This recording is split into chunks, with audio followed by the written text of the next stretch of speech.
everyone, and welcome to the first episode of Solving the Problem of Skepticism. I am your host, Darren McStravick. I'm 24 years old. I study computer science at Edith Cowan University, and I've been self-studying philosophy for roughly 6 years off and on.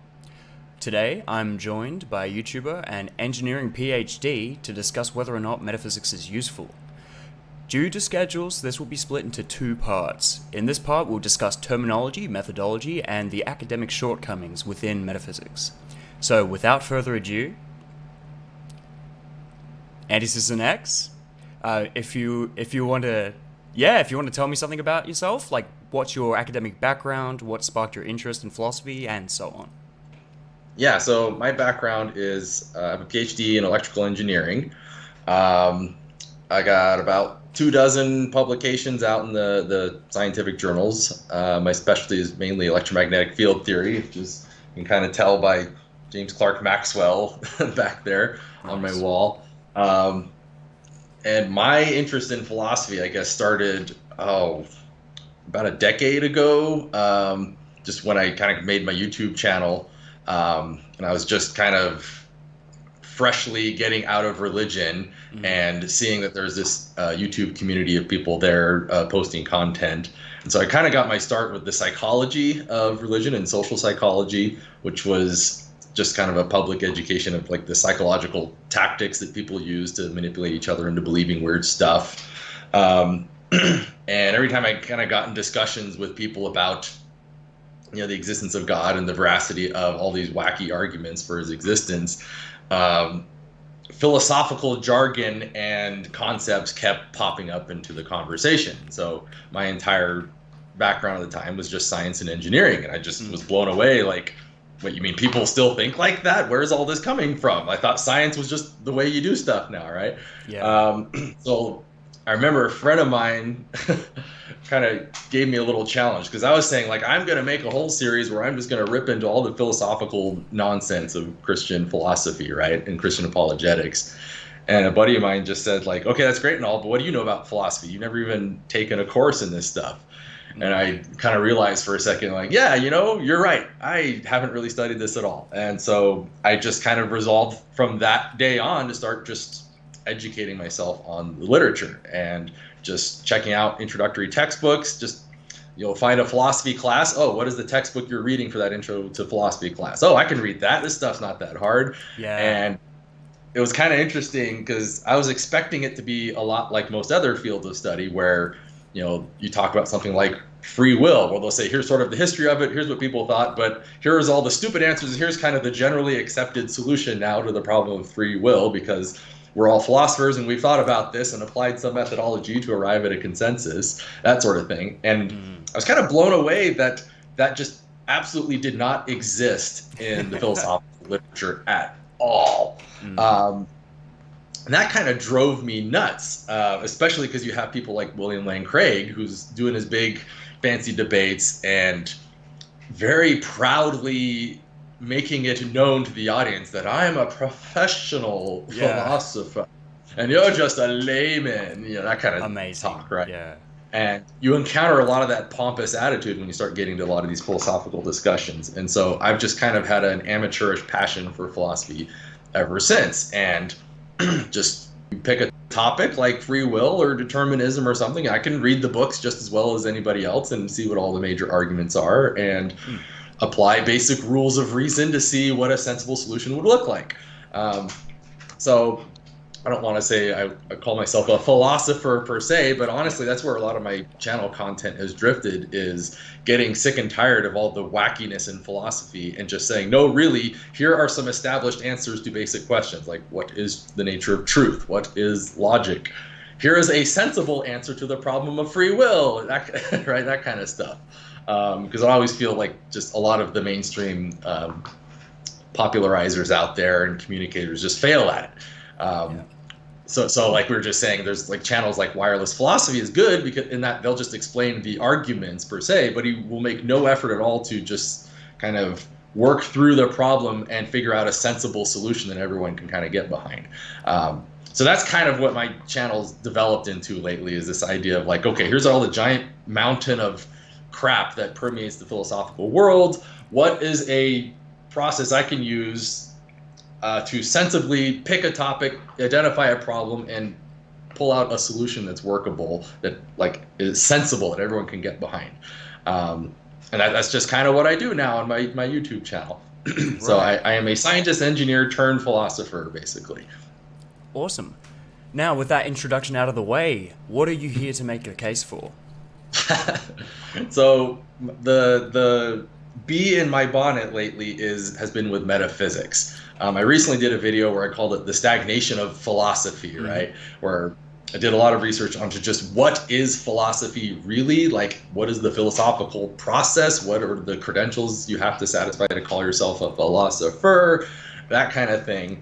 And a lot of the problems with philosophy seem like they boil down to metaphysics in a way. And I guess the way to say it is you take all the common complaints about philosophy and just sort of dial it to 11. That's basically metaphysics in a nutshell.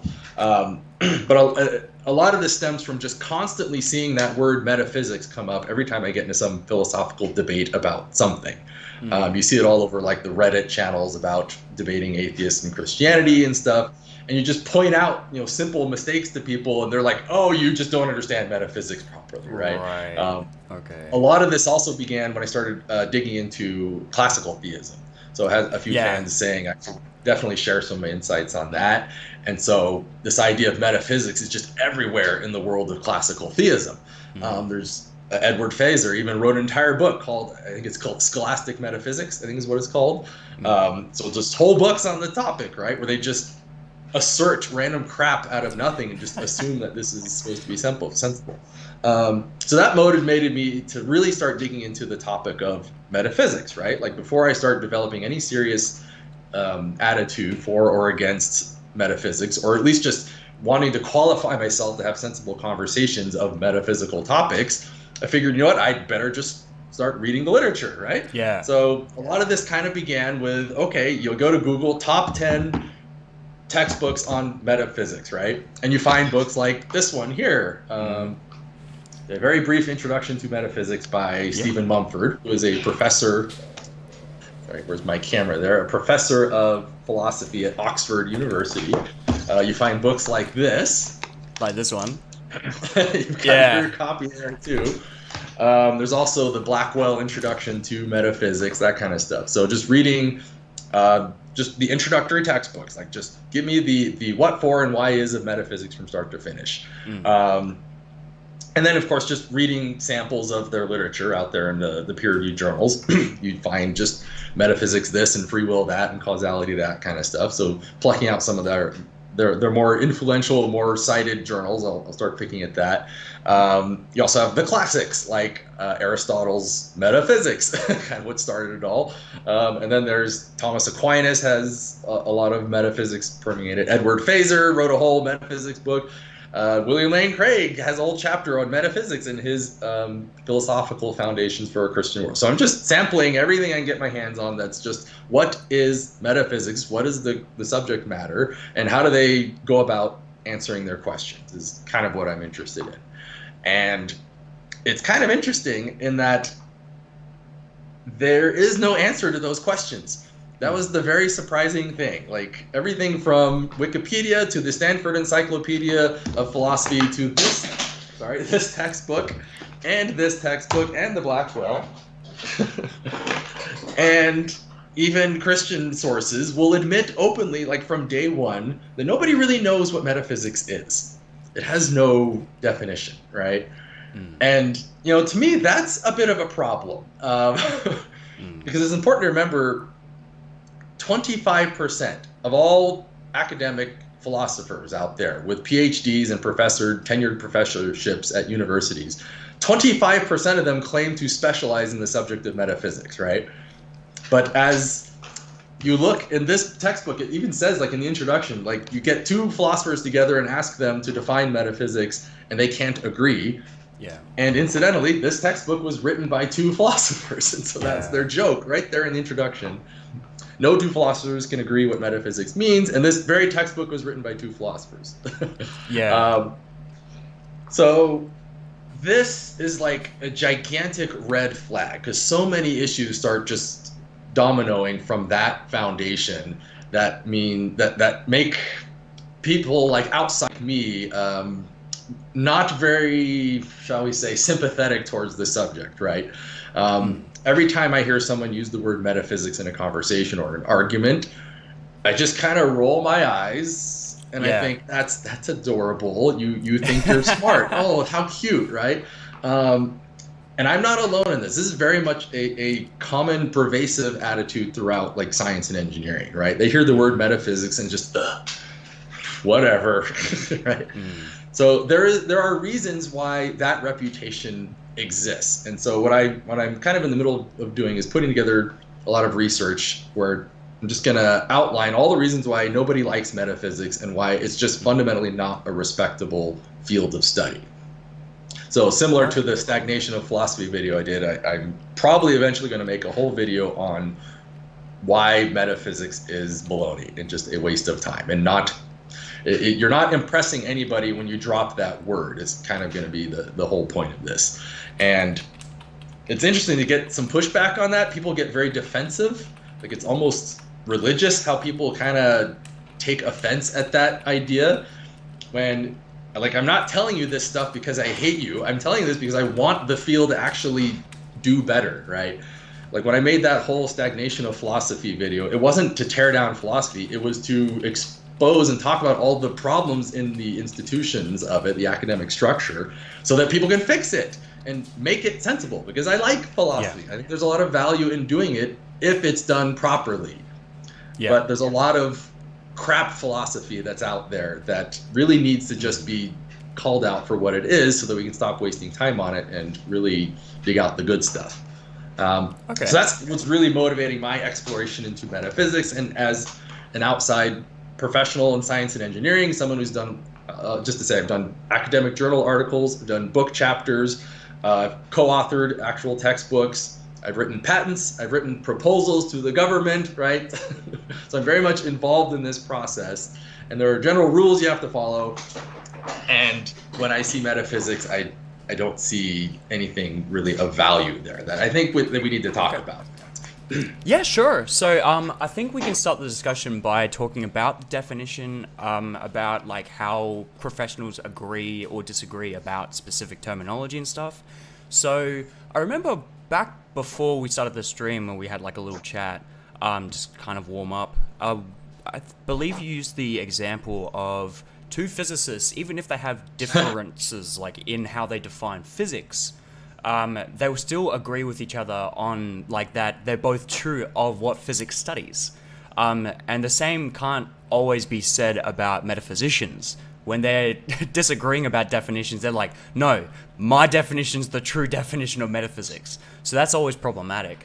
But in the same sense, I do believe I can push back on a little bit of that by suggesting that at least the majority of metaphysicians will at least agree to some extent that what they're talking about or what they're studying is some sort of fundamentality structure, as well as like they're studying like the basic categories of reality. Like even like on the Google definition of metaphysics, it's like about the fundamental nature of reality, and then you'll see like Stanford Encyclopedia corroborate that, and then like Oxford as well, and like a bunch of other different textbooks that I've got, like the Oxford Handbook of Philosophical Methodology.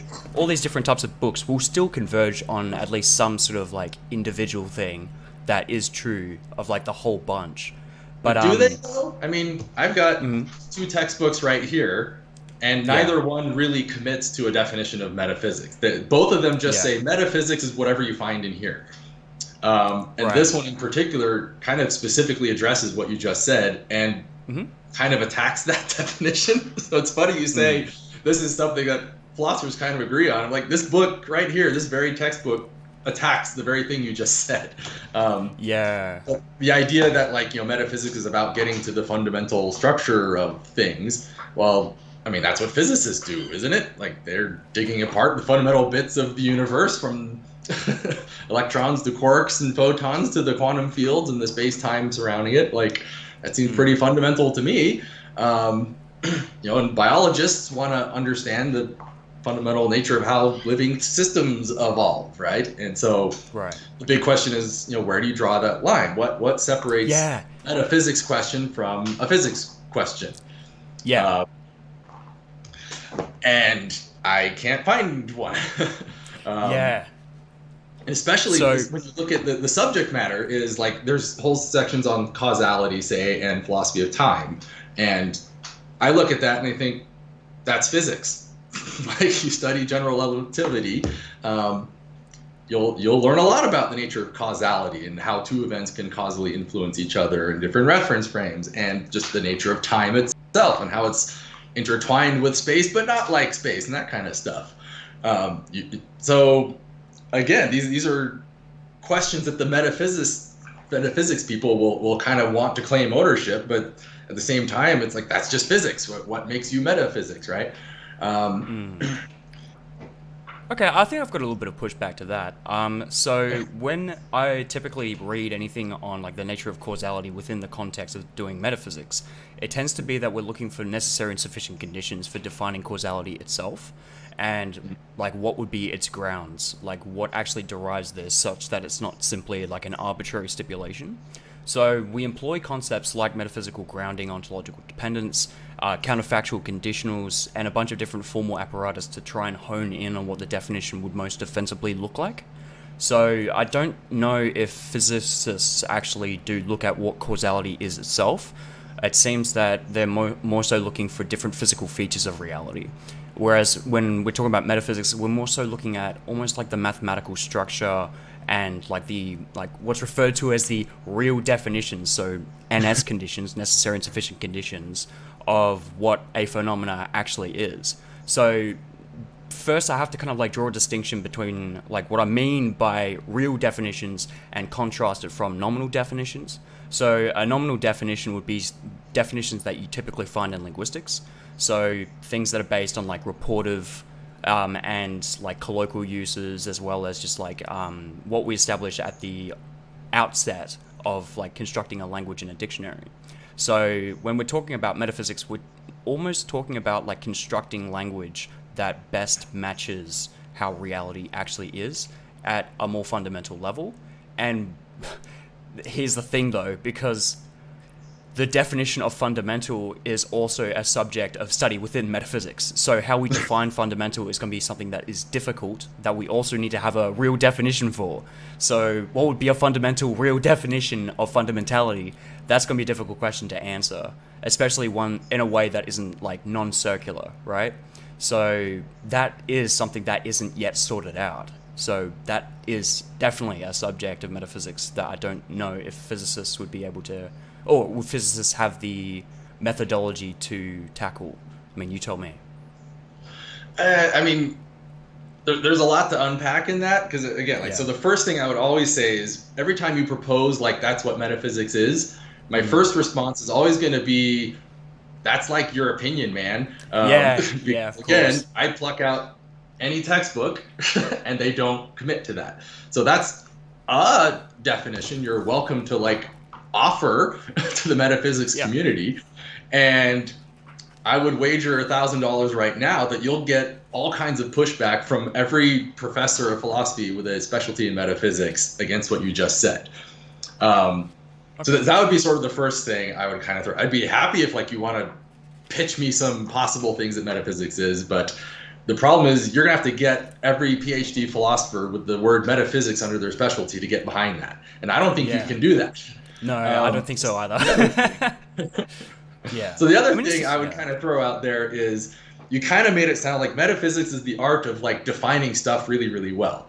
In which case, you got to be careful with that, because you're kind of trivializing what a lot of metaphysics people wish metaphysics could do, right?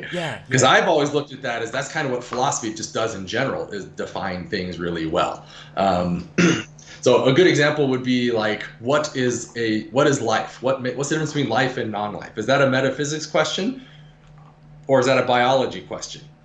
Because you can pick up a textbook on biology right now, and they'll give you an itemized list of what separates living things from non-living things, and they'll even kind of acknowledge that this list doesn't have to be set in stone. It's just a list that works very well, and there's outlying cases that kind of don't quite fit in, and that's okay.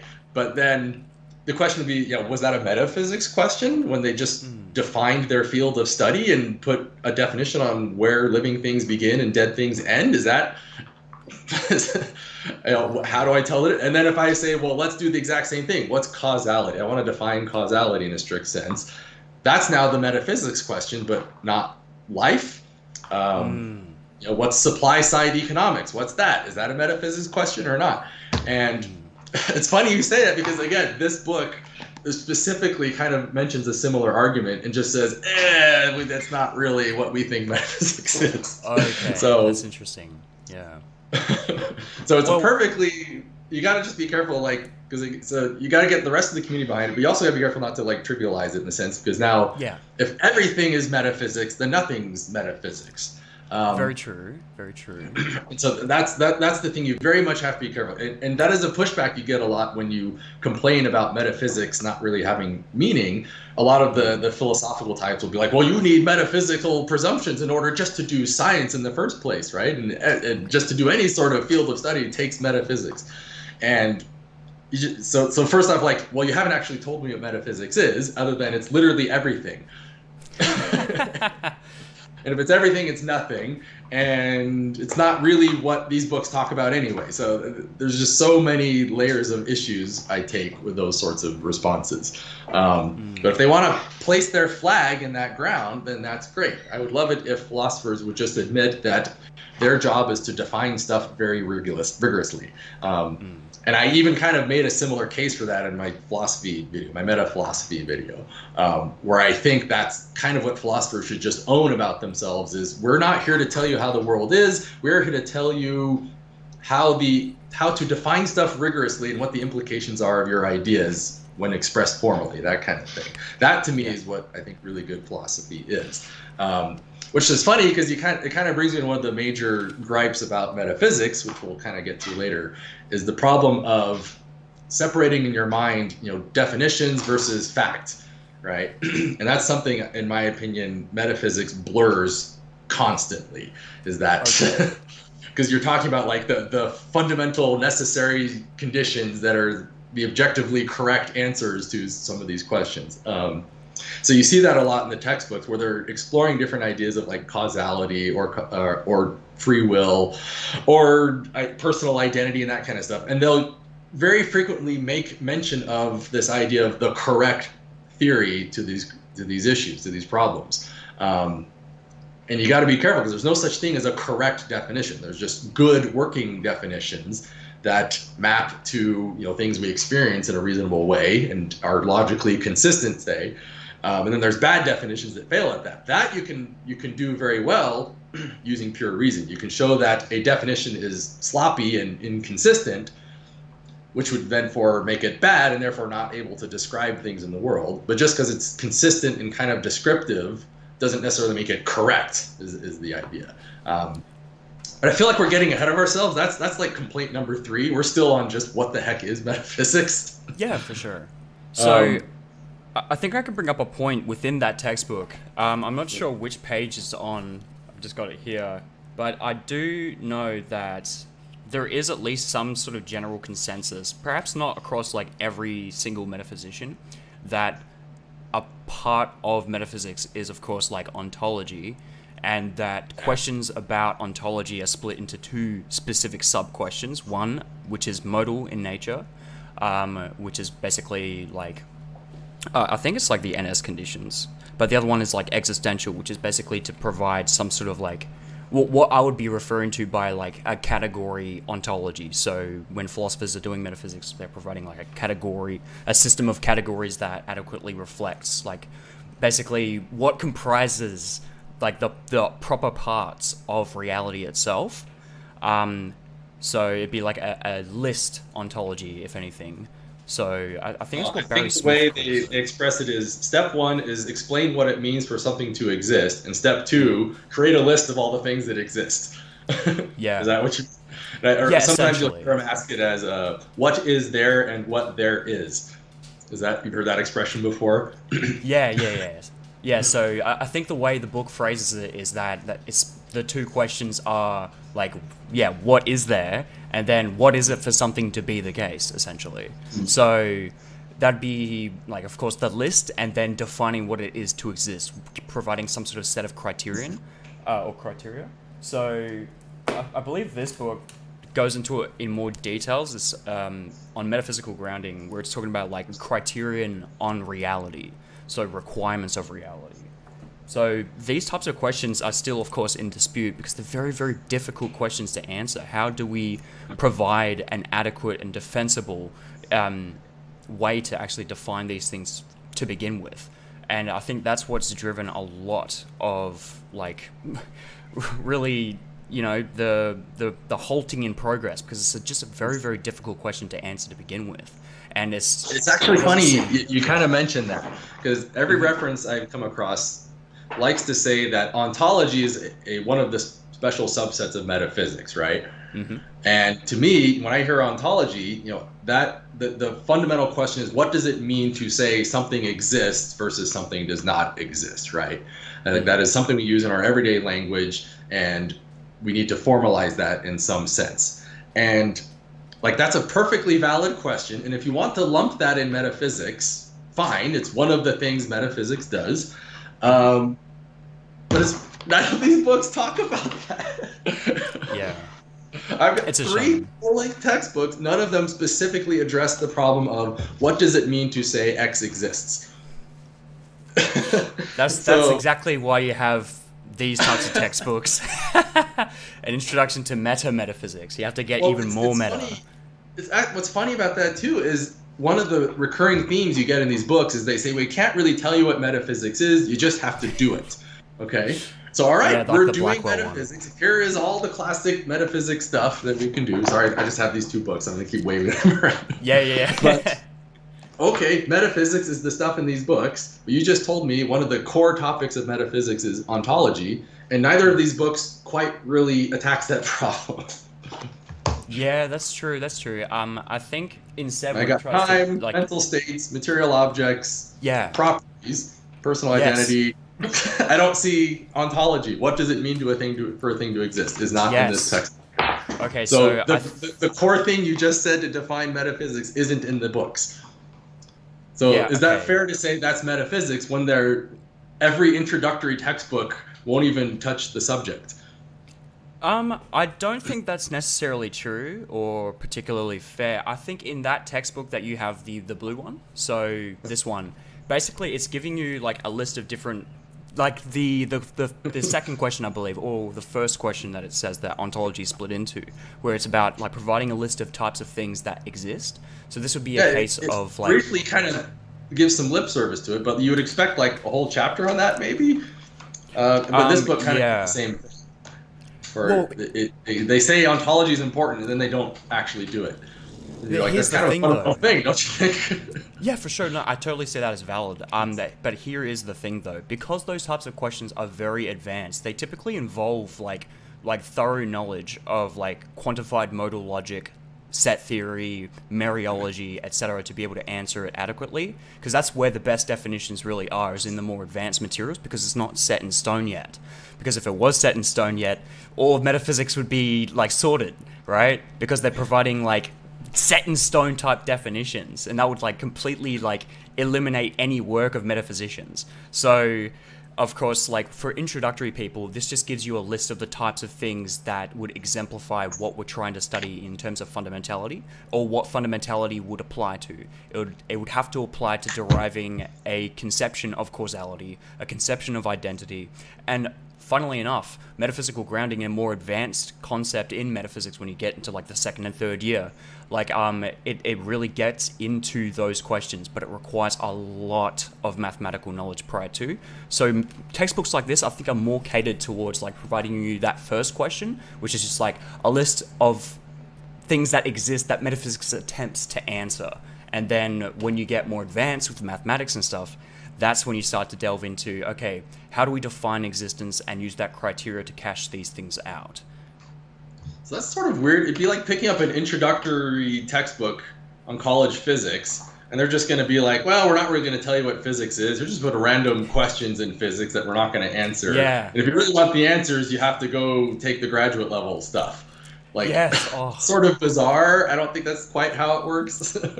Yeah, no, I totally get that. But then we also have textbooks like this, once again, which basically delve into those questions like specifically. And as far as I'm aware, this one is also given at like year one, where it actually tries to, like, in the first couple of chapters, I'm pretty sure, it introduces you to the types of things that would be necessary to actually answer questions of like, how do you define existence? Basically, it introduces you to the formal apparatus of ontological dependence, metaphysical grounding, and a bunch of other like modal logical notions that you will then learn later on in that year. So there is still like that kind of introductory stuff, but textbooks like this, I think, are more catered towards like giving you like a taste of specific examples. But then textbooks like this actually give you like a how-to. And that took me fucking years to figure out, pardon my French. And you kind of do your... So I would ask a few things first. So first off, do they definitively solve any problems in that book, I would say, in such a way that the rest of the metaphysics community would look at that and say, yeah, we can totally get behind that? That would be my first real question. Or is it more just surveys? Yeah, they do not. Yeah. It's kind of like, say, for instance, if you were introduced to mathematics and the types of tasters, like, you know, taste samples of what you'll be doing was like, they gave you all of the Millennium Prizes, like not all the Millennium Prizes, but like all the problems that are part of that. So like P versus NP, like, you know, that very, very advanced stuff, and they're just trying to get you to, you know, specialize towards that. It almost feels somewhat similar to that. So yeah, it resembles more mathematics than it does physics. Because, for example, free will is not that hard to really solve. There's no like, it's not nearly on the scale of difficulty as P versus NP. It's just an idea that you want to define.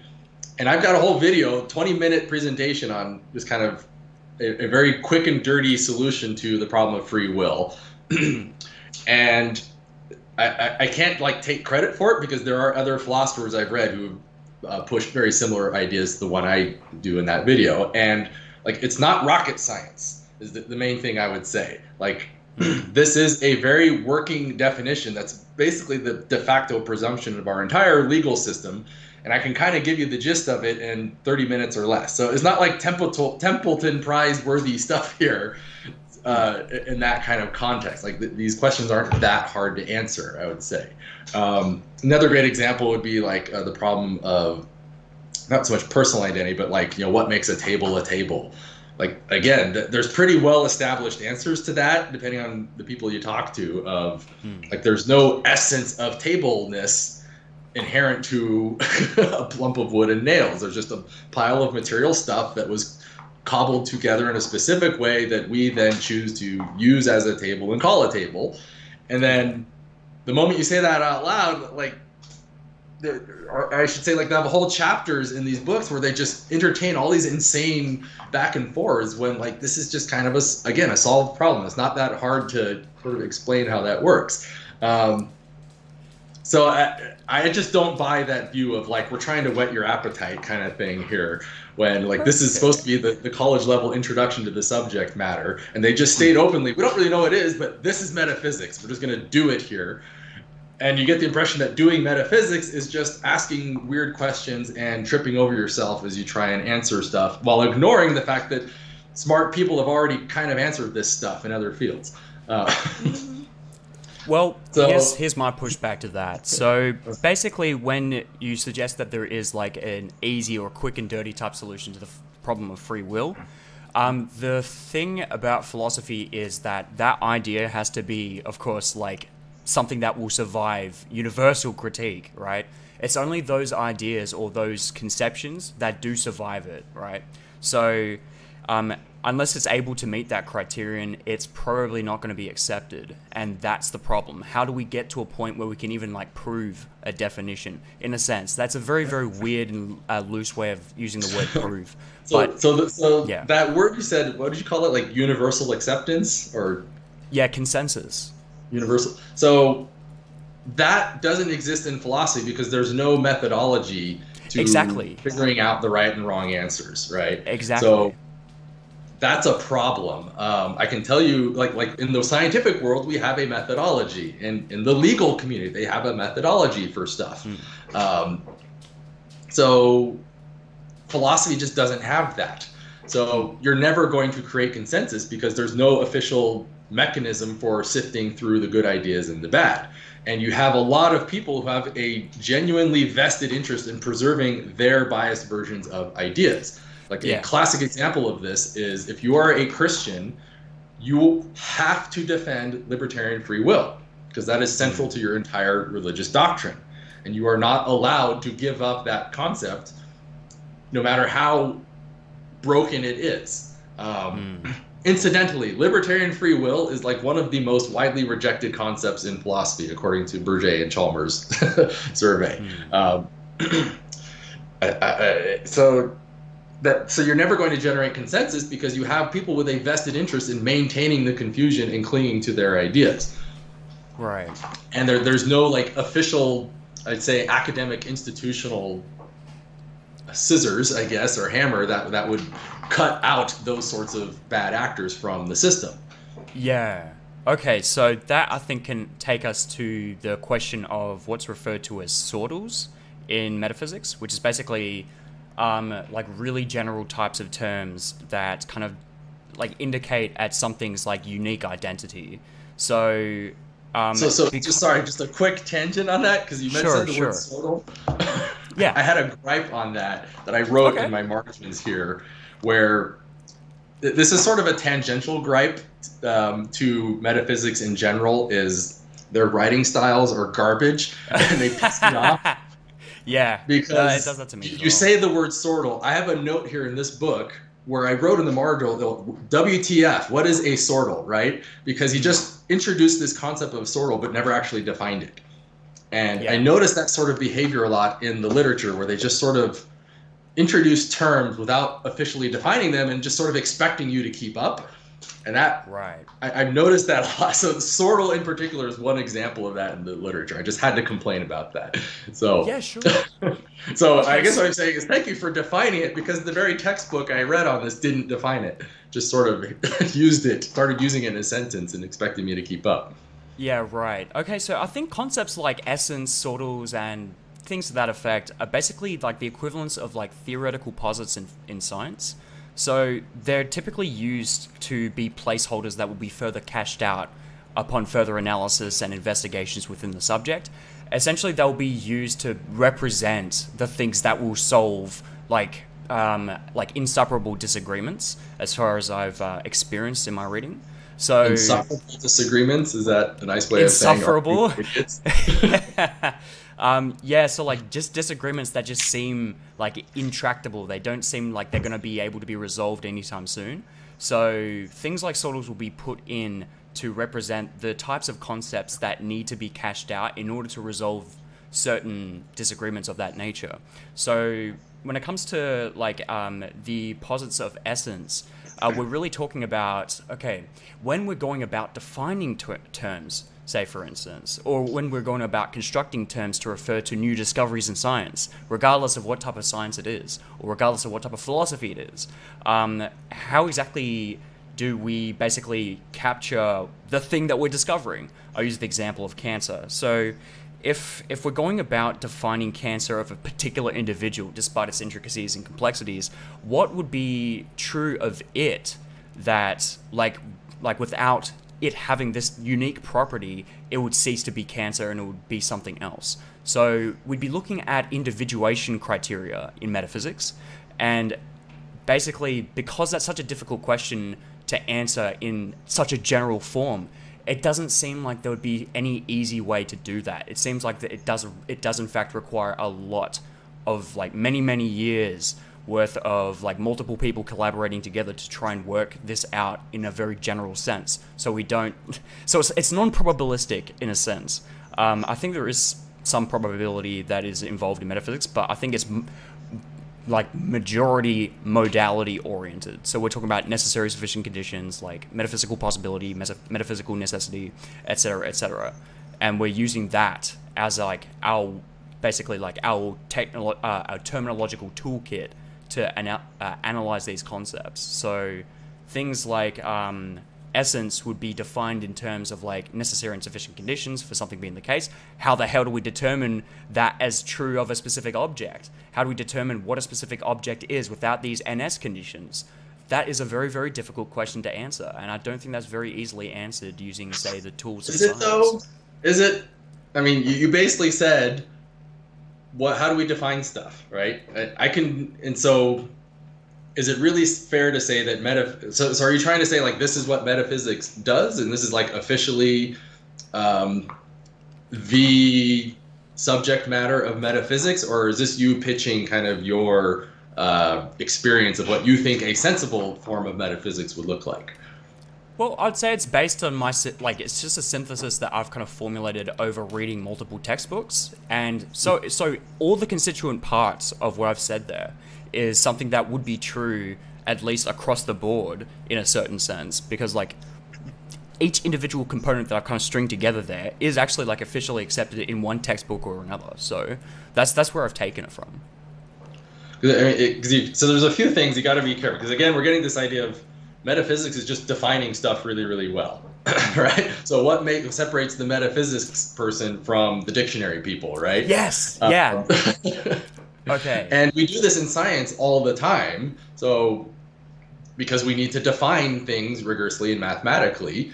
So like I go to physics. What is a force? Well, a force is a mass with an acceleration, or you can describe it as the time derivative of momentum. Oh, well, what's work? Well, it's the integral of dot product between a force through a distance. Okay, these are pretty rigorous definitions, and everyone accepts them. Like, was that metaphysics to just define the concept of energy and work and momentum and that kind of thing? No. So again, you're always going to get to that demarcation problem. Yeah. Now. Where do you chop physics from regular metaphysics? Because the metaphysics crowd, every time I talk to them, they will insist very, very strongly that metaphysics does things that physics can't do. Okay, and they'll even say like the word metaphysics means the beyond physics, above physics. Like here's the physicists doing their little bubble of physics, and then the metaphysics people here up here or down here, say, depending on your view, of doing their super physics, right? And you've got your empirical methods and your mathematical logic and your telescopes, but we've got the power of our minds doing things that you can never do. Right. And like, that's bullshit. I've studied physics and engineering, and we do some pretty intense defining of stuff, right? Yeah. I just got a whole book on information theory, and it has a pretty rigorous definition of the concept of, say, entropy, right? A very formal definition. Like, so would you call that metaphysics, just to explain the necessary and sufficient conditions and quantification even of entropy and information? No, I'll still draw the line. Yeah, so I think first we need to draw the line between like metaphysics and linguistics, and then we'll talk about drawing the line between like the real definitions provided by metaphysics versus the real definitions provided by physics, chemistry, biology, etc. So in linguistics, like I said before, I introduced the concept of a nominal definition, which is basically like defining a word. So we're talking about like, say, cultural, like historical factors involved here where people have stipulated it or used it in certain contexts, and that's kind of caught on, kind of like using the Alexis de Tocqueville quote, when an opinion takes root in democracy and establishes itself in the minds of the majority, it thereafter persists by itself, kind of like working on that concept a little bit. So it's almost about like sociologically held types of conceptions, whereas metaphysics is talking about real definitions in the kind of same sense as science or chemistry when we're defining specific types of phenomena. In physics case, it's talking about contingent spatiotemporally and causally bound objects. However, they won't necessarily be talking about the nature of causality itself, in and of itself, and all possible forms of itself. So there's no modal analysis per se of like those NS conditions for causality. However, of course, there is like a consensus on the usage of that word for sure. But what metaphysics delves into differently is that it's almost primarily about the modal analysis of, well, what are the most general components of reality both physical and what about non-physical? Does the non-physical exist? What would the laws of physics even constitute if they don't exist physically? Etc., etc., etc. So how do we define these things? How do we determine them definitively and put an end to that discussion? It's like metaphysics almost again, it doesn't want to exist. I'll push back a little on that. Yeah, please. Like, so the first again is, I've taken college physics and quantum mechanics and graduate level stuff. We do that shit all the time. Yes. So you don't get to say you're above and beyond physics when you just described one of the mundane, boringest parts of physics itself. Okay. You haven't separated yourself from physics other than to just say, well, we deal with slightly different questions than you or something. But the other issue I'll throw at that is, like, if you had an actual, like, official methodology for going about doing that and generating consensus among professionals in your field, that would mean something. But one of the major gripes, again, is that since we can't define metaphysics, there's no officially correct or proper way to do metaphysics, which means any dickhead can come along and just spew out a bunch of gibberish arguments and claim I'm doing metaphysics, and no one can tell them that they're wrong. So even if I really want to get behind that idea you're saying, you're going to get the diamond in the bullshit problem. Of course, absolutely. So I don't want to necessarily say everything in metaphysics that has ever been produced is all crap and therefore not worth your time. But I want to focus mostly on the institution of itself, these academic structures with the professors and the subject matter and the classes that they teach and the research they pretend to do. Some of that is probably perfectly sensible stuff. Like, you've given a few textbooks. This is one of my favorite bits of our conversation is like, here's a crap book, and then you pull up yours. You're like, well, this one's actually kind of not bad. But this is, so it's sort of, the metaphor I like to give is like, just imagine a giant pile of cow poop, and somewhere in there is like 2 or 3 little diamonds, and your job is to just sift through all that crap to find out the diamond. So metaphysics as an institution does not have any sort of methodology for that. And so what you often get in the literature is just a brain dump of, here's literally everything everyone has ever argued about this subject in history. You figure it out for yourself. And as a scientist and engineer, that's totally useless to me. If I were an anthropologist, say, that might be kind of interesting to see how people have looked at the world, and the cultural analysis has value there. But you don't get to really claim you're making discoveries or progress in any sense when you just don't have a process to follow. So that may be some good things that metaphysics does, but I would have to swim through a gigantic mountain of crap in order to find it. And then it's up to me to sort of exercise my pure force of will and reason to discover that and realize that it's good, rather than the professionals themselves to come to that consensus for me and save me years of my life. And so this is just a quick little tangent. This is something I've noticed philosophers get very defensive about, is this idea of, just telling me the right answer, because they want you to find it for yourself, right? And like, there's a certain kind of value in that, but there's also this problem of, if I am a blank slate, I'm a freshman, and I want to get to do cutting edge research on some field, you just have to tell me the facts. I don't have the time or the energy to deal with all of the wrong answers along the way to get to the right, especially if you're not even going to bother to tell me where the sensible answers are. Just be like, you figure it out for yourself, and then you can write your PhD doctorate, and we'll just decide if we like it or not. So the methodology problem is very endemic in metaphysics, as far as I can tell. I would love to be proved wrong on that, but somebody would have to come to me and say, here is the official metaphysics process, and here is the signed consensus of every practitioner in the field, or not every, but like a large majority of them, say, all more or less agreeing to follow this process. And then finally, in their textbooks, settling questions once and for all. This is a good answer because it follows the rules, and this is a bad answer because it violates the rules, or it breaks the rules over here. So all of this stuff may be good, but it's not going to mean anything to me as an outsider, unless you have a process for officially showing that this is what metaphysics is, and not like your opinion, man. That kind of issue.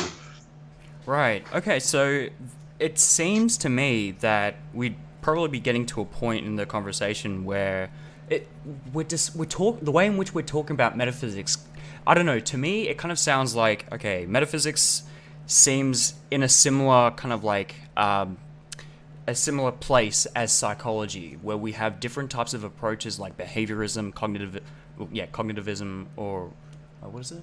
Functionalism, etc., etc. There's so many different things, but none of it's set in stone yet. So because we're talking about such really almost like inaccessible types of objects of study, like like it doesn't even seem that empirical investigation alone would be able to like access the verdict conditions or the desiderata for like the questions of metaphysics.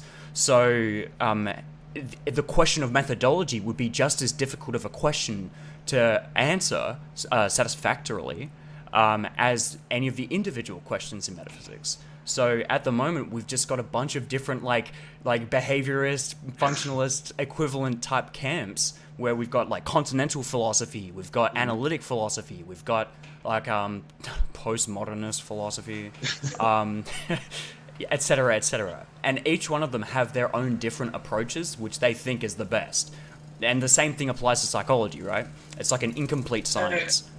So I would kind of push back because you say they each have their approach that they think is best. Do they really? Because as far as I can tell, the approach in metaphysics seems to be to invent a bunch of stuff out of thin air sorry, that's a little harsh. It's okay. To just I was going to say. write semi-persuasive essays with very little formal structure to them. And because there's no official methodology, what you have is a lot of propaganda. And so like I love the classic example is the classical theists who think metaphysics is the greatest thing ever, and they've written volumes of literature on metaphysics and their views of metaphysics and Aquinas' metaphysics, and they think it's awesome, but they're also never ever going to give it up because their goal is to create new Christians. Oh, sorry, you all right? Sorry, just give me 1 second. I need to close the window.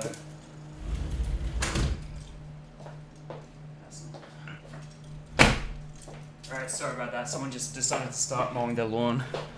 Didn't want to interfere with the audio. Okay, sorry about that. Could you repeat what you said?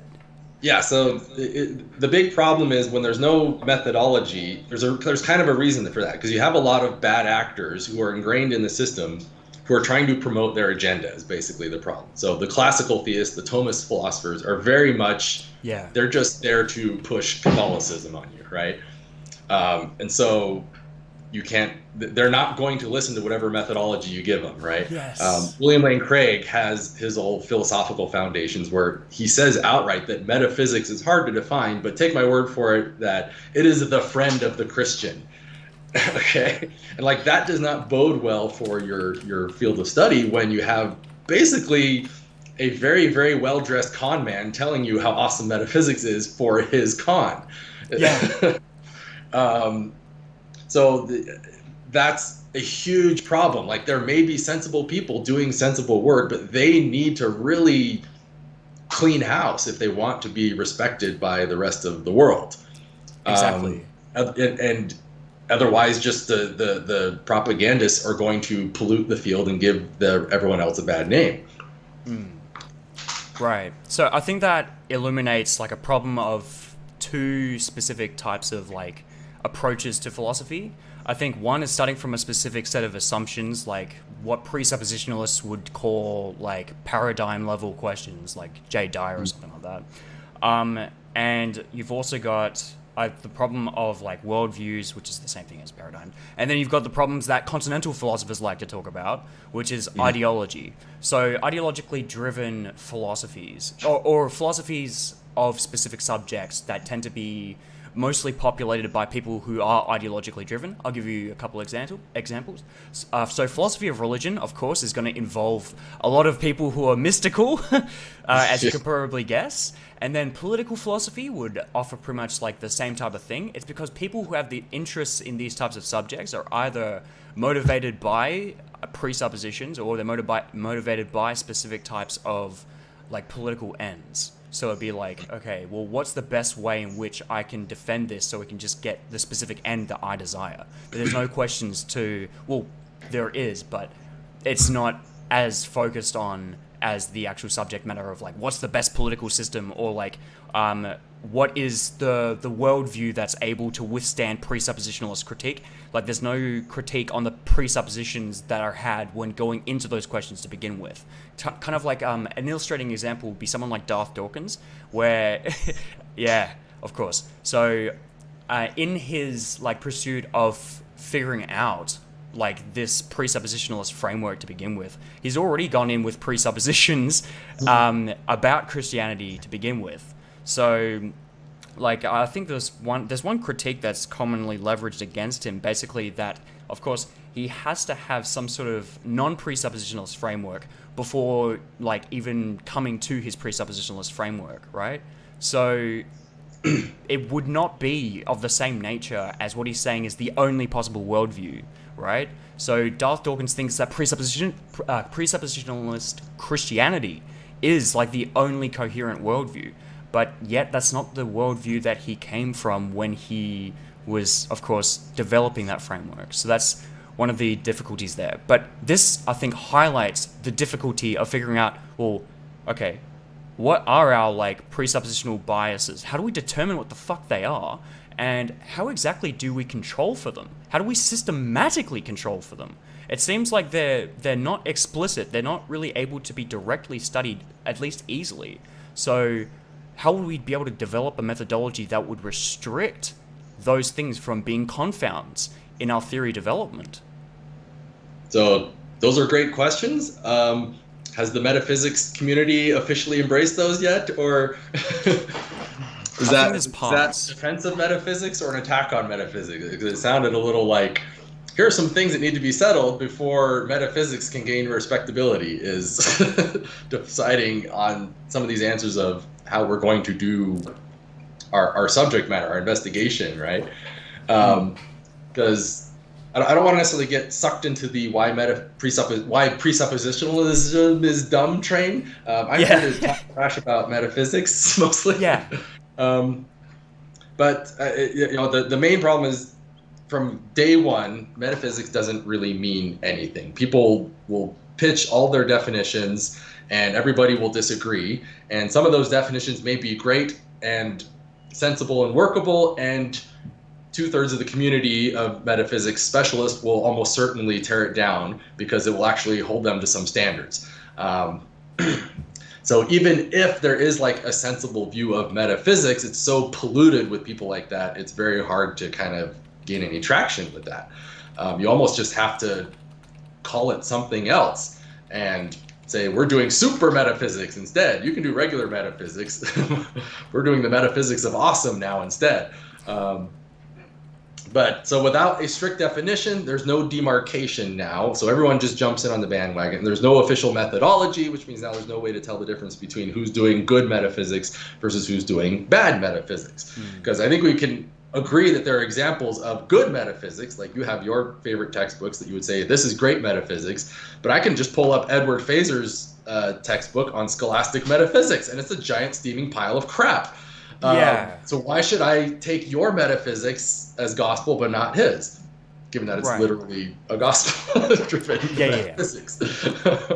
Okay, so basically, when it comes to things like introductory textbooks to like scholastic metaphysics, that is like a qualification placed on the type of topics that will be investigated, like in a metaphysical kind of like approach, whatever metaphysical approach the dude chooses to take. So that, of course, is problematic. There's no agreed methodology, but the methodology question is also very difficult to account for as well. So that's like a question in metaphysics as well. So the metaphysics of the methodology of metaphysics, essentially. Metaphysics, yeah. Exactly. And there's actually, oh my God, I've actually found articles on like people trying to develop metaphysics. Wait, seriously? That's a word? Oh my God. Yeah, but of course it hasn't caught on because I think that's just getting pretentious at that point. Yeah, literally. So, but that's the thing. Like the fact that these articles are allowed to come out in the first place. Yeah. Once again, this is why I agree with the thrust of what you're getting at with regards to like the lack of methodology and the lack of consensus. However, the question here I'd have to ask you is your gripe the fact that there's no consensus over the definition, or that there's no definition? It would be both, because without a consensus on some sort of definition, the word itself, metaphysics, just ceases to have meaning, because it just means something different to everybody who uses it. And so every time you start saying metaphysics this or metaphysics that, I just literally don't know what you're talking about. I know a general sense of what these books like to talk about in their subject matter, but as far as I can tell, it's just an arbitrary grab bag of topics that the metaphysics community has just randomly claimed ownership of. So that seems to include, causality, free will, personal identity and material objects and that kind of stuff are just officially the metaphysics questions, which is weird because they'll talk about causality and time, and I'm like, that's physics, dude. You don't get to claim ownership of something that other people are doing far better than you. And so then there's just, you can't tell who's doing it better, which means now anytime the word metaphysics is thrown at me in an argument, it means nothing to me. You especially, like, a great example is the idea of what's the difference between logical necessity, physical necessity, or metaphysical necessity. Yeah. I've seen that word, metaphysical necessity, get thrown around, and nobody can give a clear definition to what the hell that means. Yeah. And usually when they do try to explain it, it's just logical necessity. Well, yeah, you're right in a sense. The way I've seen it kind of like defined is as broadly logically necessary. Basically, logical necessity. As opposed to not broadly? But it's more strict. It's more strict than logical necessity in that it requires more conditions. So, say for instance, colorless green ideas sleep furiously may be like a logically possible kind of like atomic formula, maybe. But it wouldn't be like a metaphysically possible formula. So, like, it wouldn't be able to refer to anything. Right? Sorry?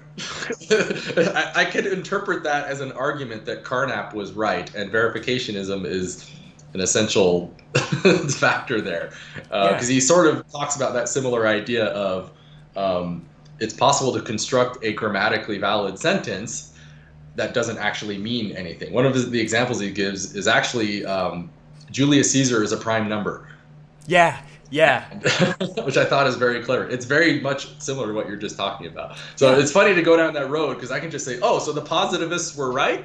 Yeah, in a sense. Fun fact, you talk to anybody with a specialty in metaphysics, and this is another interesting little jab or dig, or I guess gripe I would say about metaphysics is it tries really hard to project this aura of objectivity and neutrality, but then can't seem to resist the urge to talk crap about certain philosophical movements they don't like. Yeah, that's what I was talking about before with like the presuppositional, like paradigm-driven, ideologically driven approaches to the subject. Very ideological. Yeah, it's funny you say that. Yeah, so there's a certain. It's hard to ignore the ideological pollution throughout the subject matter and the writings and the literature.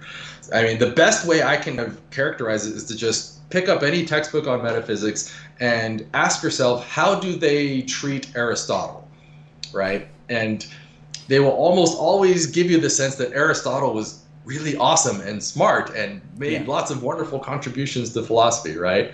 And they'll generally ignore the fact that Aristotle was kind of an insane lunatic, right?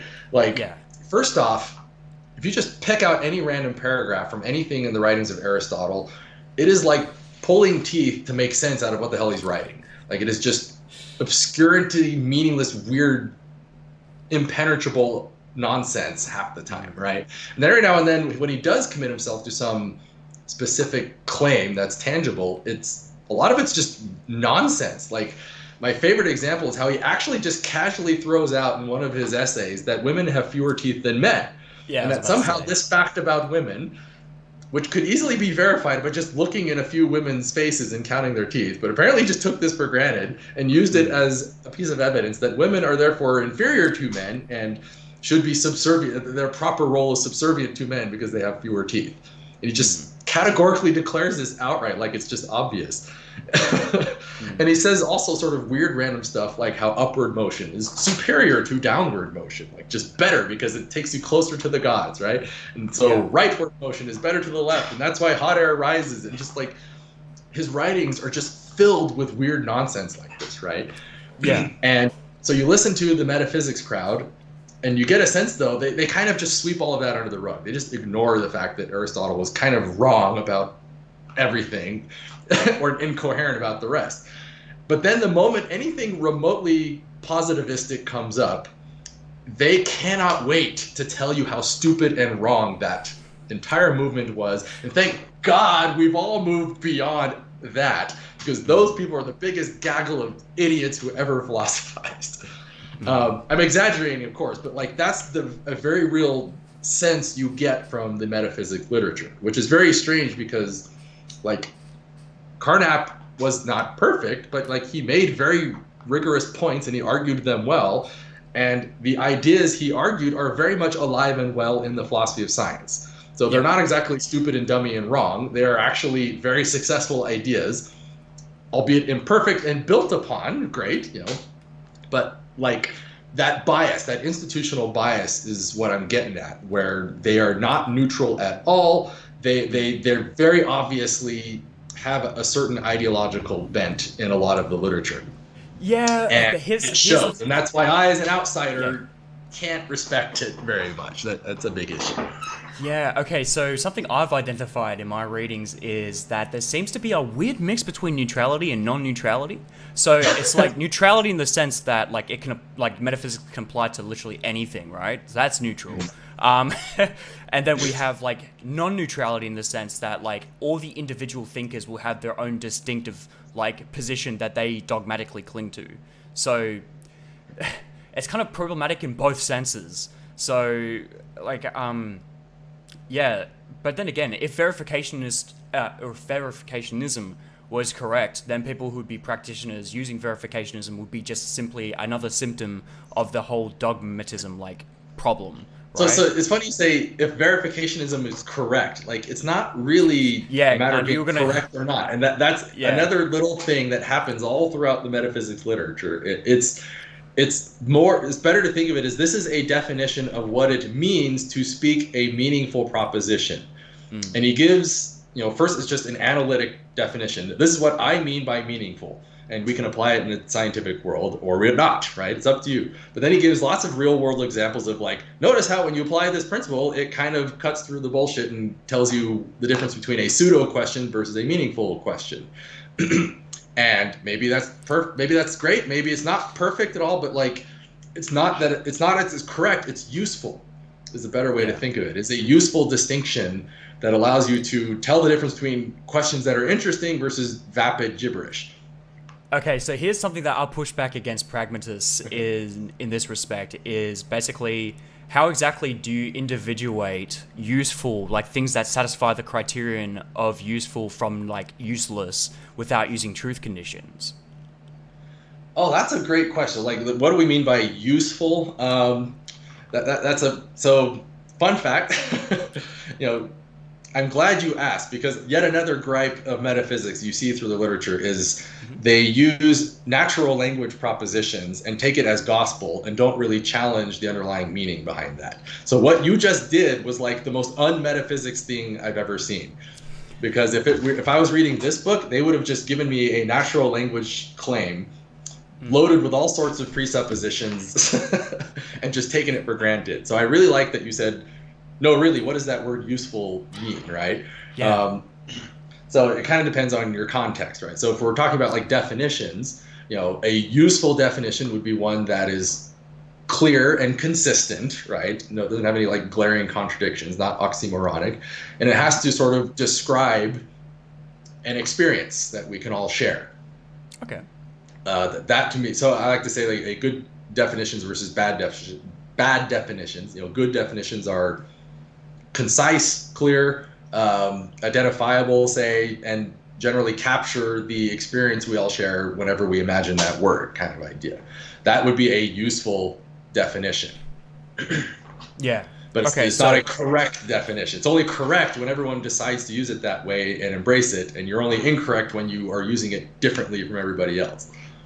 Okay, so well, that actually does lead to a certain problem, because if there was like universal consensus on, like, say for instance hylomorphism, or let's say the heliocentric model of the universe, or like flat Earth, say for instance. So if it did meet those criterion and it was also general consensus, that would still, like, the specific standards here for accepting definitions as like correct in a certain sense would also permit or be permissive of certain theories like flat Earth, only if they met those criterion. And it seems like it wouldn't generate a contradiction if they did. So you got to draw a distinction between things that are true by definition versus things that are actually trying to describe reality in a sort of broader. Yeah, exactly. Yeah. Are you like feeding me? Yeah. I'm way of segueing into the analytic synthetic distinction. Yes. Perfect. Because it's one thing to say I define X as a Y, and to say here's an experience I've had which I'm going to call X, Y, and Z. And it's another thing entirely to say this is a real aspect of the world in the scientific sense. So in science, the gold standard is empirical predictability, right? The reason why we accept atomic theory and chemistry and all that is not because it's a beautifully consistent theory. It's because it allows us to shape the future. Okay, I can tell you right now, given these initial sets of conditions and a controlling of variables, this is the outcome that will occur.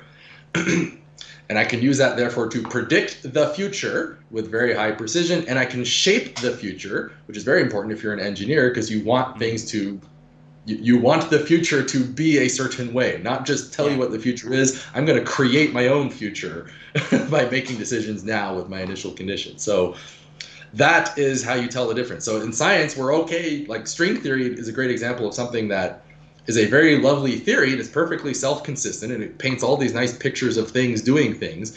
But the ultimate standard is, what can I predict with it? What is an experiment I can perform that makes a prediction that I can test and measure? That is the gold standard. That is what we ultimately care about, because sooner or later, I have to walk out my door and navigate the world. And I have to solve problems and make decisions. And if my understanding of how the world interacts with itself is flawed, then I'm going to go and make bad decisions and get run over by a bus eventually. Yeah. So that is how you kind of cut through that. That's a very important distinction, right? There's this idea of verificationism isn't really a statement about the world per se. It's about my experience and my use of language. And so it's not a synthetic proposition per se. It's just, here's a label I'm giving to an experience and a nice tool you can use to differentiate between interesting propositions and boring ones, vapid ones. So in a sense, you can also kind of treat that as a synthetic proposition in the sense of, go ahead and try it. So Julius Caesar is a prime number. Did I just make a sensible claim or not? But if I then said, well, what I mean by that is, if you dig up Julius Caesar's corpse and count the hairs on his chin, it will be a prime number. That's what I meant by that. Oh, I gave you a sort of a meaningful action with consequence kind of thing. And that could be true or false if I do it. And so you notice, like, just right there, I made a interesting use of language that was interesting and predictive. That you can kind of make predictions now in the future based on this principle of my model of how human language operates. That if I make propositions that are absent of any of that sort of expectation, it's very weird to ask what they even meant. Whereas if I do, kind of add that criteria to that, you suddenly find that your communication is very clear. And so in a sense, you can treat that as sort of a model of language if you want. Right. Okay. But the idea is the proposition itself is neither analytic nor synthetic. It's your interpretation of it that has to be analytic or synthetic. Okay. So tell me. Sorry, I just went on a wild tangent there. No. It's 100% necessary in our journey towards like clarity, right? So I do need to ask you how you're defining synthetic here, though. So I think the positive, I haven't read that much positivist literature. All I know is they have the analytic synthetic distinction, and the idea is analytic just means propositions that are true by virtue of the meaning and analysis, say, and versus synthetic means it's trying to describe the world in some sense. The problem, though, is I can take the exact same proposition, like water is H2O, and I can interpret it multiply different ways. So I think it's not right to think of propositions as being inherently analytic or synthetic, but your interpretation of that proposition can be analytic or synthetic. Yeah, of course. So the water is H2O is, I think, is a great example of that, because you can either interpret that as a rote definition, right? Anytime you see the word water, I'm going to scribble it out and write H2O there and use it as a substitution. That's an analytic truth assignment. Or I could treat it as a synthetic interpretation, meaning that clear wet stuff coming out of my faucet is comprised of 2 parts hydrogen and 1 part oxygen, which I can measure by shoving it through a mass spectrometer and measuring the results, say. That's a synthetic interpretation of the very same proposition. So that is how I kind of clarify some of the confusion, I think. It's not that the proposition itself has this essence of analyticity or syntheticness to it. It's your interpretation of it. Right. Okay, so there's definitely a problem with basically being able to identify when a statement is analytic and when a statement is synthetic. So are you familiar with Quine's 2 dogmas of empiricism? And the Yes, circularity. I read that a long time ago. I remember thinking it was really dumb. Really? I thought you'd agree with him. I felt like he didn't quite understand how words work, was the basic gist. It's been a while since I read it, though. Okay. But I vaguely remember him saying things like, okay, let's take an analytic proposition and we'll take as true by the virtue of meaning. And he actually asked the question, like, who gets to determine whether it's true? The lexicographers, the dictionaries? Ha ha ha, checkmate. That's sort of his argument. And I was just like, yeah, that's kind of how language works. We shake hands on it. It's true because we say so. Like, why are you struggling with this? So he seemed to not like that idea of propositions being true because we agree to make them so. That was my first bit. And it's been a while, so I could be sort of strawmanning a bit, but that's sort of my recollection of that. Okay, so... And also his writing style is annoying. Okay. As most philosophical literature is, it's kind of hard to get a concrete sense of what the hell he really was arguing, and people will then write follow-up papers trying to interpret what the hell he meant after the fact. But that was kind of my takeaway. But if you want to do like a separate conversation, like I'll review it again, because I think that would be a fun essay, because that paper is widely cited as like the de facto destruction of all positivism, where one guy just writes like a 5-page essay, thereby negating the hundreds and hundreds of pages of work that people like Carnap wrote. And so I just remember reading, like, this guy did not really settle anything. This is very bad. But I don't necessarily want to get stuck too much on that, because that would be a whole hour-long conversation into itself. But that would be a fun conversation to go through that someday. Absolutely. So part 2 of the stream would essentially go through first and foremost, because I want to really kind of hash out the differences between metaphysics and physics, the types of questions that metaphysics answers that is different and actually is distinguishable. And that I definitely want to take you through the questions of what is a necessary existent, what are essences, what are sortals, what are the arguments for the existence of these theoretical posits, and then I want to really hone in on why metaphysics uses analytic methods to begin with. But there's also synthetic methods as well that we use. We use things like conceptual engineering, experimental philosophy, particularly the positive and negative programs. So the positive program essentially goes through, okay, how exactly do we extract data that is relevant to the questions of metaphysics? How do we identify what they are? And then the negative program of experimental philosophy basically goes through, okay, which parts of like our analyses kind of like miss the mark on involving empirical analysis, which are empirically inadequate, right? So all that sounds fun. The question, though, is who are you to say that this is metaphysics, then? Other than some guy who happens to identify as a metaphysics practitioner says so. That's going to be those sound like interesting things. My only gripe is going to be, says who? Why do you get to say that's metaphysics? Because I have not encountered any of that in any of the literature I've read so far, and I don't doubt that it exists, but it does not seem to be fundamental to the essence of metaphysics itself, other than maybe some guy says so. And so why should that be metaphysics when I can pick up Edward Feser's Scholastic Metaphysics, and it's a 200-page treatise of all the metaphysics of the scholastic tradition in philosophy, which a billion Catholics or so are probably beholden to approve of. So why do you get to be metaphysics but not him? So I don't want to necessarily say there's no, again, this is going to be the thing. I don't want to say there's nothing good happening under the umbrella of metaphysics. It's the fact that bad stuff can easily happen and does happen, and you don't get to tell them they're wrong. That's going to be the main issue that I'll always come back to in this, because that sounds like cool stuff. It's just, is that metaphysics? I don't know. If you say so. Right. Yeah, so basically the difference between something like that piece of Thomist literature or scholastic literature is the fact that that's a metaphysics of a specific subject. It's kind of like if you were to say that because someone wrote a piece of metaphysical literature on like the metaphysics of logic, that therefore describes the whole enterprise, or that would be just their opinion on how the whole enterprise works. It could just simply be that they think that this is the appropriate approach to take to this specific sub-branch of metaphysics. So when it comes to experimental philosophy... A good example you bring, like, what would be the difference between the metaphysics of logic versus the philosophy of logic?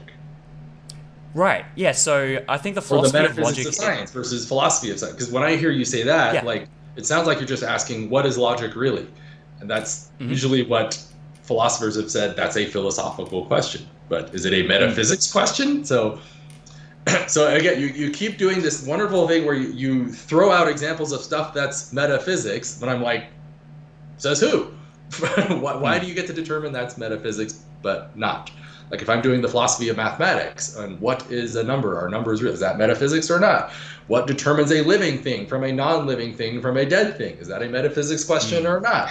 What determines the study of biology from the study of virology? Was that metaphysics or not? So you can tell me XYZ is metaphysics, and I have nothing other than your say-so, because there's no necessary and sufficient condition that defines what is and is not metaphysics. So hold on. There is definitely something that I can say that would be like that would satisfy that criteria. There's at least consensus over the fact that ontology and those two questions that we mentioned at the start of the stream about the split between lists of things that exist versus like basically a definition providing the necessary and sufficient conditions of existence itself. So that kind of there's one last point because we got to get going soon here. Yeah, sure. So this takes us to the enumeration definition of metaphysics, and again, this is actually entertained in some of these books where you learn metaphysics by just saying, here's the list of all the subjects that metaphysics includes. And what's funny is that's perfectly self-consistent, right? To say metaphysics is the study of A, B, C, or D. Ontology, what else would you throw in that bucket? Free will, anything else you feel like? I'd probably put in modal analysis and teleology as well. And what was that last one? Teleology. I would just say, I'd literally reduce all of metaphysics to modal analysis, ontology, and teleology. Okay, so that feels like a weirdly arbitrary grab bag of subjects. And I once heard a friend of mine kind of give the analogy of like, philosophy has all of its major branches. You have like ethics and epistemology, and metaphysics is just sort of like this bucket over here where random crap just kind of gets throws in because it doesn't fit into the other three categories. Right. So that is perfectly consistent, but you're always going to face the problem of arbitrary now. Like who gets to pick what's on that list, right? Yeah. Okay. So I have this joke where, if I come to you and I say I'm a meta engineer, and you say, what's a meta engineer? Well, it's somebody who studies Brazilian jiu-jitsu, fashion design, chess, and beekeeping. Or like, yeah. That's a perfectly valid definition, and it's also, there's nothing tying all that crap together other than just because you happen to find it on a table or something on your shelf and threw it in that bucket. So there actually, in the case of what I'm providing here, there is a unifying theme. Basically, ontology deals with, of course, like objects of existence, what existence is in and of itself. Teleology, I would say, obviously needs a revising, but it would be about something to the effect of processes, which would be like the closest quote-unquote object that represents things that have like a quote-unquote finality. Once again, using very vague language, but it needs to, of course, be further developed. It needs to be reconstructed. I thought teleology is usually a reference to design. That's kind of what the word means, teleos. Yeah. So. And that's the thing, like the conception that I'm providing here would basically encompass what design would essentially amount to, but it would be more so teleonomy than it would be teleology, right? Mm-hmm. So it's not about like, it's not just simply exclusive to conscious design, the creator distinction type stuff, the Darth Dawkins language. So it wouldn't be exclusive to conscious like creation, also teleonomy. It would be all forms of biological functions would form into that, but like it would be the most general conception of function like itself, right? So that I think is encapsulated by what philosophers attempt to talk about when they start invoking things like process philosophy. So it's everything has like a process in a sense, but everything also is an object. So it seems like those are the two fundamental entities that would be able to be used to be placeholders for any other existing thing. So, and then on top of that, because metaphysics is more concerned with modality than it is probability, and it's more concerned with like universals than contingent physical existence, then modality would be the perfect qualification to really hone in on what metaphysics gets at. Would that make any like more sense? So, like, this is always going to be, that is a definition. I would love for you to prove to me that is the definition, because I would challenge you to write that up in a journal and see if you can get all the practitioners of metaphysics to agree to that. That's suicide. So otherwise, the problem is just, that's your opinion, man. Yeah. That's a perfectly valid definition. It's totally arbitrary. And if I talk to William Lane Craig or Edward Fazer, he'll say, no, it's not. It's also the study of this other bullshit I'm going to throw in because I can. So that demarcation problem is always going to come and bite you every time you try and go down that road. You can say, this is my opinion of what makes good metaphysics, and that's totally valid. It's just, that's your opinion, man. Right. But all of the other metaphysics people to agree to that, and then that will mean something to the rest of the outside world. Otherwise, you're just saying, here's some of the good stuff amid all the crap, which is like your opinion. Now you have to convince me that this is the good stuff too. Right. So I think I'm going to just pitch something to you. Just a takeaway thought here, because we do got to wrap this up soon. So there is, I think, one unifying theme to all of metaphysics that I've been able to glean, and it is the etymological root itself. Yes. It's funny, every time I ask people, what is metaphysics really? And they'll say, again, it's, well, meta means beyond physics. We're like physics, but extra, super, the stuff that the physics people can't touch. And that's not really what it means. That word metaphysics, this is a well-known fact. They don't advertise it much, but it is a known fact that when Aristotle wrote his physics, he wrote a bunch of stuff after the physics, and he didn't really put titles on it, right? So scribes, like centuries later, are transcribing these manuscripts. And at some point, some scribe got the bright idea. He's writing a copy of all this stuff, and he has the physics here in his hands, and he sets it aside, and now he has a bunch more crap he has to what do you call copy, right? And he needs to give it a title. He doesn't know what to call it. So he literally calls it the after of the physics. And that's where the word metaphysics itself comes from. It's, here's Aristotle's physics, and here's all the crap he wrote after the physics, and that's just what he called it, the after physics.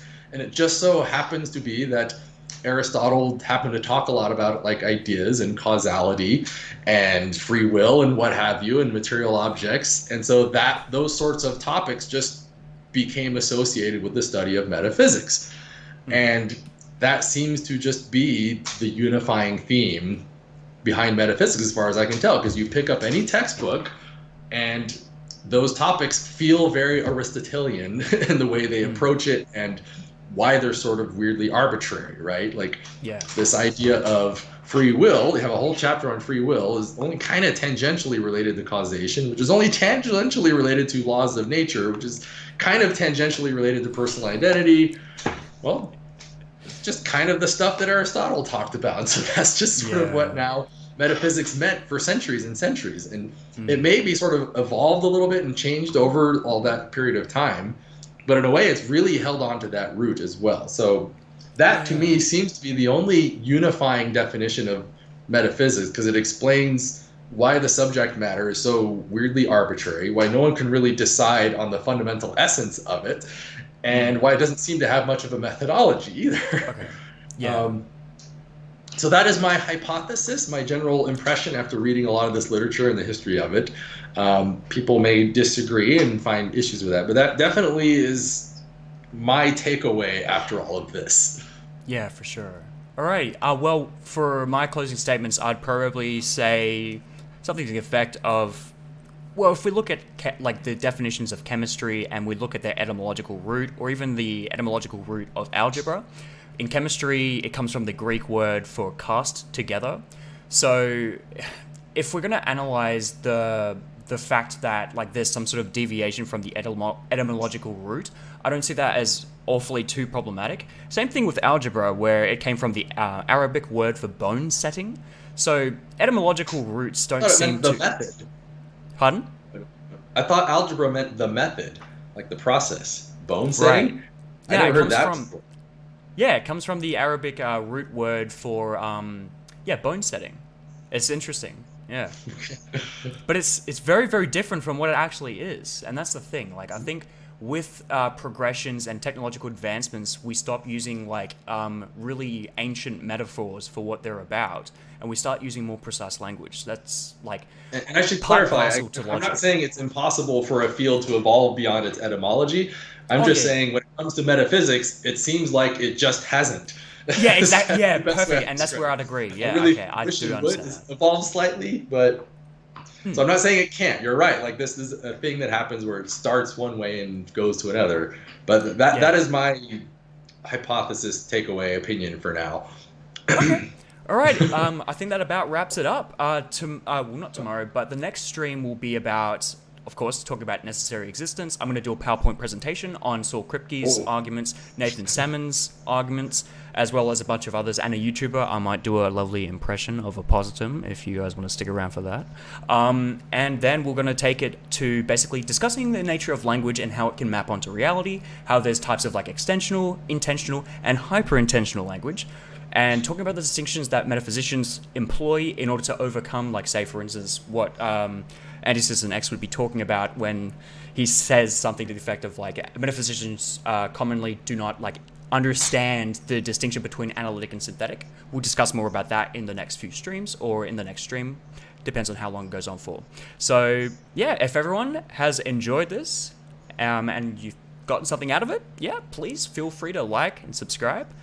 And this is only the beginning, so stick around for more. Thank you very much for watching, guys. And thank you. Take care.